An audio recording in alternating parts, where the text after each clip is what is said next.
G college of medicine healing arts جو ہے جی یہاں ایک باقاعدہ رفاعی ادارے کے طور پہ قائم کیا گیا ہے، اور اس میں ہم یہ کوشش کر رہے ہیں کہ جو قدیم طب ہے، خاص کر جو مسلمانوں کی طب تھی یا جسے آج کل طب یونانی کہتے ہیں، اور اس کے ساتھ ساتھ جو طب نبوی ہے وہ، اور جو موجودہ دور کے امراض ہیں اور جو انسان کی صحت کے لحاظ سے ضرورتیں ہیں، ان چیزوں کو سامنے رکھ کر ہماری کوشش ہے کہ لوگوں کو باقاعدہ یعنی ٹرینڈ کیا جائے، اور الحمدللہ ہمارے پاس اسٹوڈنٹ ہیں جو کہ پوری دنیا سے آتے ہیں۔ اس میں اب مختلف قدرتی طریقے علاج کے ماہرین بھی آتے ہیں تاکہ اپنی تعلیم کو بڑھائیں، اور ویسے بھی یعنی جو عام آدمی چاہتا ہے کہ ہربلسٹ بنے یا نیوٹریشنسٹ یا کاؤنسلر تھراپسٹ، تو اس سلسلے میں یہ کالج قائم کر رہا ہے، اور الحمدللہ جیسے میں نے کہا پوری دنیا سے ہمارے پاس لوگ آ رہے ہیں۔ تو ہم چاہتے ہیں کہ بنی نوع انسان کی خدمت کا جو بہت بڑا ایک طریقہ ہے وہ یہ ہے کہ معالج کے طور پہ لوگوں کی خدمت کی جائے۔ اور دوسری دیکھیں بات یہ ہے کہ اسلام تو ایک ایسا طریقہ زندگی ہے اور ایسا دین ہے کہ اس کا تو بنیادی پیغام یہی ہے کہ آپ لوگوں کی خدمت کریں۔ تو میں نے تو شروع میں ہی یہ محسوس کیا تھا کہ خاص کر برطانیہ میں جو مسلمان آباد ہیں، انہوں نے اگر یہاں لوگوں کی، عوام کی، باقی کمیونٹیز کی اگر کوئی خدمت نہ کی تو صرف لینا ہی تو مقصد نہیں۔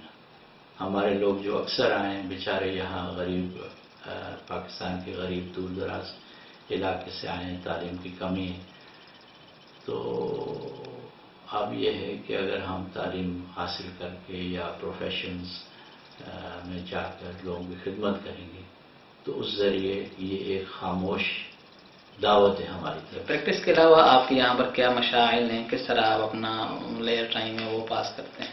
بس جی زیادہ تر وقت تو پریکٹس میں ہی لگ جاتا ہے، اور اس کے ساتھ ٹیچنگ ہے، کچھ تھوڑا بہت جو لکھتے ہیں، کچھ آرٹیکلز، کوئی کتابیں۔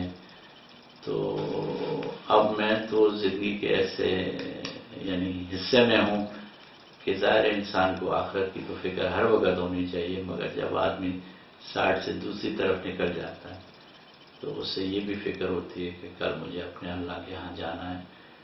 تو ایک میرا انٹرسٹ تو یہ ہے کہ یہاں پہ آپ کہہ سکتے ہیں کہ سیلف پیوریفیکیشن، یعنی اپنا تزکیہ کیسے کیا جائے، اپنے جو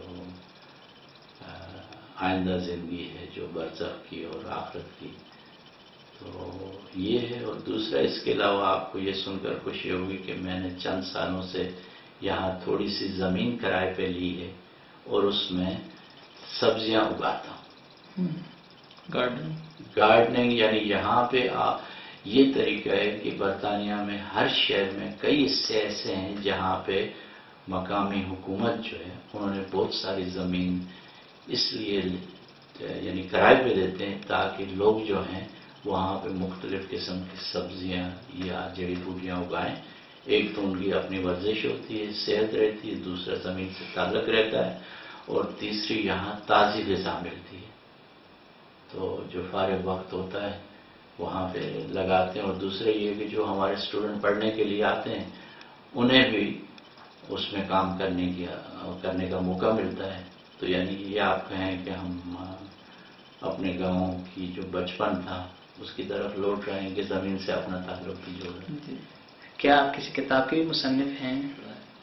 دیکھیے جی میں نے ایک کتاب لکھی تھی جو کہ آج سے تقریباً 30 سال پہلے چھپی تھی، یہاں برطانیہ کی ایک پبلیکیشن کمپنی ہے جو 200 سال سے ہے، تو انہوں نے مجھے دعوت دی تھی کہ یعنی اسلام اور صحت کے حساب سے یا نقطہ نگاہ سے انگریزی میں کوئی کتاب نہیں تھی اس وقت، تو اسلامک میڈیسن کے نام سے یہ کتاب چھپی ہے، اور الحمدللہ یونیورسٹیز وغیرہ میں پڑھائی جاتی ہے۔ اس کے علاوہ اس کا ترجمہ اٹالین میں ہوا ہے، اور یہی کتاب ذرا سی یعنی چینجز کے ساتھ ہم نے اب خود انٹروڈکشن ٹو اسلامک میڈیسن کے اوپر خود چھپوائی ہے اور یہ اویلیبل ہے۔ اب میں ایک کتاب پہ کام کر رہا ہوں اس وقت کہ آپ صلی اللہ علیہ وسلم کی جو تعلیمات تھیں یعنی صحت کے لحاظ سے اس کو انگریزی میں لایا جائے اور پریکٹیکل چھوٹی سی کتاب ہو تاکہ ہر آدمی اس سے فائدہ اٹھا سکے. یعنی آپ صلی اللہ علیہ وسلم کی زندگی جو تھی وہ تو بہت ہمانگیر تھی اور ہر پہلو سے اس پہ لکھا گیا ہے، مگر انگریزی میں آج تک اس پہلو پہ کوئی خاص کام نہیں کیا گیا. تو کوشش ہے انشاءاللہ کہ محمد ایز اے ہیلر یعنی آپ صلی اللہ علیہ وسلم بطور طبیب اور مؤلف کے نقطہ نگاہ سے کوئی سلسلہ وار کام ہو اور آپ کی جو مختلف تعلیمات ہیں ان کو انگریزی میں پیش کیا جائے. حکیم صاحب، زندگی میں کوئی ایسا کٹھن مریض کٹھن قسم کا اس کے حوالے سے بتائیں کو آپ نے تشخیص کرنے میں مشکل پیش آئی ہو، یہ عجیب و غریب کو بیماری سے کو پالا پڑا ہوا آپ کا؟ دیکھیے جی، علاج کے دوران تو یعنی اکثر انسان یعنی تشخیص میں اکثر مرحلے سے آتے ہیں کہ انسان کو سمجھ نہیں آتی، مگر ایک مریض جو ہے میرے پاس آیا تھا، وہ یعنی کئی واقعات ہیں مگر ایک عجیب واقعہ ہے کہ ایک شخص ایک دفعہ میرے پاس آیا، تو میں کچھ کاؤنسلنگ بھی کرتا ہوں اور سکھاتا ہوں. تو یہ ایک غیر مسلم مرد تھا، تو اس نے اپنی یعنی وقت لیا تو اپائنٹمنٹ بنائی. تو جب میرے پاس ایک اور شہر سے آیا تھا تو میں نے جب اس کی باتیں سنی تو وہ عجیب و غریب تھی. اس میں یہ تھا کہ وہ شخص جو ہے اس نے اپنے خاندان کے 2 لوگوں کو قتل ہوتے ہوئے دیکھا اور دونوں یہ جو قتل اس کے سامنے ہوئے یہ اس کے اپنی فیملی کے لوگ تھے. میرے پاس تقریباً وہ 1-1.5 گھنٹہ رہا اور میں اس کی باتیں سنتا رہا اور سننے کے بعد مجھے ایسے لگا کہ جیسے یہ 2 قتل کے جو اثرات تھے اس کی باتیں سننے کے بعد میرے اوپر بھی کچھ اس طرح کی کیفیت پیدا ہوئی کہ بس پوچھے نہیں. تو میں نے یہ کیا کہ وہ شخص جب گیا تو میں غسل خانے میں گیا اور میں نے خود غسل کیا، تب جا کر مجھے کچھ تھوڑی سی راحت محسوس ہوئی. تو علاج کے دوران یہ ہوتا ہے کہ جب آپ مریضوں کی باتیں سنتے ہیں تو کسی وقت جو ان پہ گزرتی ہے وہ جو ہے انسان کو ایسے محسوس ہوتا ہے کہ بالکل میرے سامنے یہ واقعات ہو رہے ہیں. تو یہ یعنی ایک ایسا مریض تھا کہ جس کی یاد نہیں بھولتی. اور باقی جیسے میں نے پہلے کہا کہ میرے پاس کافی دور سے لوگ آتے ہیں، یہ آنکھ کے ذریعے جو تشخیص ہے یہ سلسلہ. تو ایک دفعہ میرے پاس ایک آدمی آیا تو میں نے اس کی آنکھ دیکھی تو میں نے کہا بھائی آپ کے فلاں پاؤں میں کچھ ایکسیڈنٹ ہوا ہے. تو اس وقت مجھے نہیں یاد کہ میں نے کہا رائٹ یا لیفٹ پاؤں. تو اس نے کہا نہیں جی ایکسیڈنٹ ہوا ہے مگر جس پاؤں کا آپ ذکر کر رہے ہیں اس میں نہیں. میں نے کہا نہیں ایسے نہیں ہو سکتا. تو خیر اللہ کا ایسے کرنا تھا کہ جس پاؤں کی طرف میں نے اشارہ کیا وہی تھا. تو اس نے مجھے کہا کہ میں آپ کو بس دیکھنا چاہتا تھا کہ آپ کی تشخیص کیسی ہے. تو بہرحال یعنی ہر مریض کی ہر تشخیص تو صحیح نہیں ہوتی مگر کسی وقت یعنی اکثر اوقات تشخیص صحیح ہوتی ہے. اچھا حکیم صاحب، آپ ہمارے وزٹرز کے لیے اور میرے لیے کوئی ایسا قیمتی پیغام جو ہماری لائف میں مشعل راہ بن سکے؟ جی پیغام تو میں نے جی پہلے ہی دے دیا. اس سے بڑا پیغام ہمارے لیے کیا ہے اور رہبر کیا ہے کہ آپ صلی اللہ علیہ وسلم کی زندگی میں ہی ہماری عافیت ہے ہر لحاظ سے. تو میں یہ کہوں گا کہ آپ صلی اللہ علیہ وسلم کی زندگی کا اس نقطہ نگاہ سے مطالعہ کیا جائے کہ ہر پہلو سے وہ بابرکت ہے اور خاص کر صحت کے معاملے میں آپ کو یعنی یہ بات پتہ ہوگی کہ تقریباً 400 سے زیادہ صحیح حدیث ایسی ہیں جس میں آپ صلی اللہ علیہ وسلم کی طرف سے صحت اور بیماری کی رہنمائی کی گئی ہے. اور یہ بھی بڑی مشہور تاریخی بات ہے کہ آپ صلی اللہ علیہ وسلم نے پہلی دفعہ ہارٹ اٹیک کا ایک کیس تشخیص کیا تھا.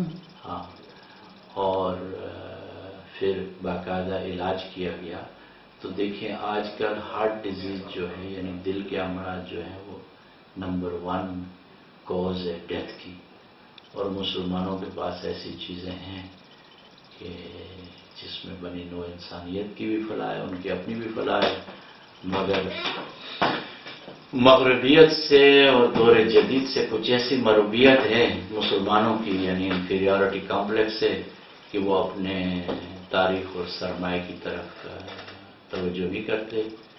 اور برطانیہ میں رہ کر یہ ایک خوشی کی بات یہ ہے کہ یہاں پہ انسان ایسے معاشرے میں رہتا ہے کہ اسے یہ سوچنے پہ مجبور ہو جاتا ہے کہ آیا اسلام اور مسلمانوں کا بھی کوئی کام ہے یا نہیں، اور اگر ہے تو اس سے ہم آج کیسے فائدہ اٹھا سکتے ہیں. یعنی ایک ملٹی کلچر یا ملٹی فیتھ سوسائٹی میں رہنے کے جہاں بہت سارے قباتے ہیں، اس کا ایک فائدہ یہ ہے کہ انسان اپنے سرمایہ سے آگاہ ہوتا ہے اور اس سے فائدہ اٹھا سکے. حکیم محمد سلیم خان صاحب، HadruCity.com ویب سائٹ کے لیے آپ کی کوئی تجویز یا کوئی آپ اظہار خیال کرنا چاہیں تو؟ دیکھیں جی، HadruCity.com جو ہے ماشاءاللہ آپ کا بہت اچھا کام ہے. اللہ اس کو، آپ اس کام کو قبول کرے اور اسے مزید ترقی دے.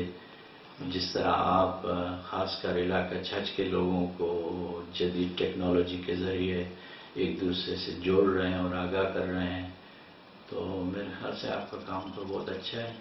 اور گائے بگائے اگر ہمیں کوئی ایسی پریکٹیکل بات سمجھ آئی تو سجیشن دیتے رہیں گے. ایک ذہن میں جو خیال فی الحال آ رہا ہے وہ یہ ہے کہ آپ چھوٹے چھوٹے ویڈیوز میرے خیال سے زیادہ استعمال کریں، کہ اب ایسا دور ہے کہ جو لوگ پڑھنے میں ذرا سستی ہو رہی ہے، تو یہ ہے کہ مختلف ویڈیوز کو اپنے پیغام میں استعمال کریں. محمد سلیم خان صاحب، آپ کا بہت شکریہ، آپ نے انٹرویو کے لیے ٹائم دیا. جزاک اللہ.